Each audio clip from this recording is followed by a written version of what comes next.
मेरा सवाल ये है कि जिस तरीके से बिहार में जब एनडीए की जीत हुई थी तो पीएम मोदी ने बोला था कि बिहार से गंगा बंगाल जाएगी, और ये देखा भी है कि उत्तराखंड से उत्तर प्रदेश से बिहार, बिहार से बंगाल गंगा जाती है। तो क्या यहाँ परिवर्तन देखने को मिलेगा? दीदी सरकार बनाएंगी बीजेपी, और उस बयान के क्या कुछ मायने और क्या वो सच्चाई में तब्दील होगा?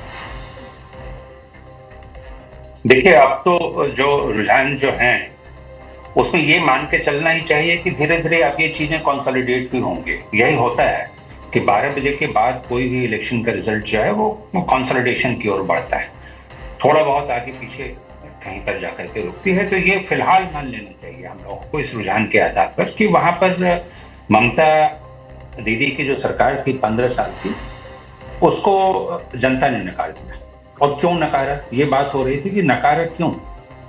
देखिए, आज के दिन आप तमिलनाडु से लेकर के बात करें, चाहे केरल की बात करें, चाहे असम की बात करें, चाहे वेस्ट बंगाल की, ये यूनिवर्सल फेनोमेना है कि पब्लिक, देखिए कुछ स्टेट में, जिसमें कि वेस्ट बंगाल एक मेजर स्टेट है, जहां डेमोग्राफी कुछ ऐसा था कि लोग प्रेडिक्ट करने से भी डरते थे कि कैसे कहा जाए कि वहां बीजेपी या किसी और की सरकार बन सकती है।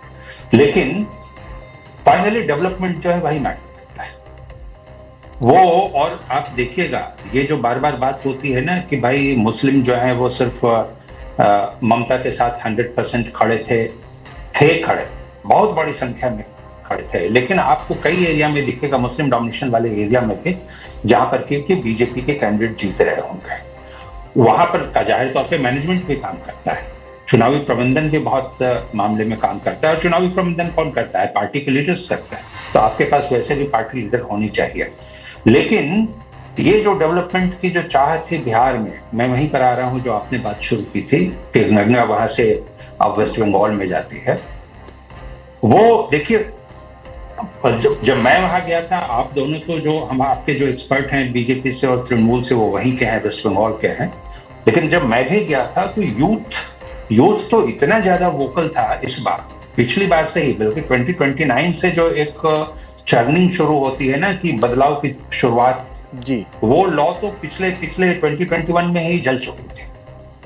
इस बार बिल्कुल ज्वाला बनकर वो सामने खड़ी थी कि ना, अब बहुत हो गया, अब बदलना पड़ेगा।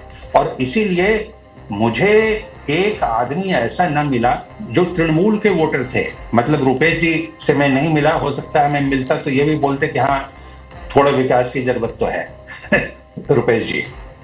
लेकिन ये मुझे जो तृणमूल के वोटर थे और जिन्होंने दिया होगा फिर से तृणमूल को वोट, वो भी बोले कि हाँ डेवलपमेंट तो और हो सकता है, डेवलपमेंट का कोई लिमिट नहीं है। यानी वो इनडायरेक्टली इस चीज को एक्सेप्ट कर रहे थे कि डेवलपमेंट की जरूरत तो है। यूथ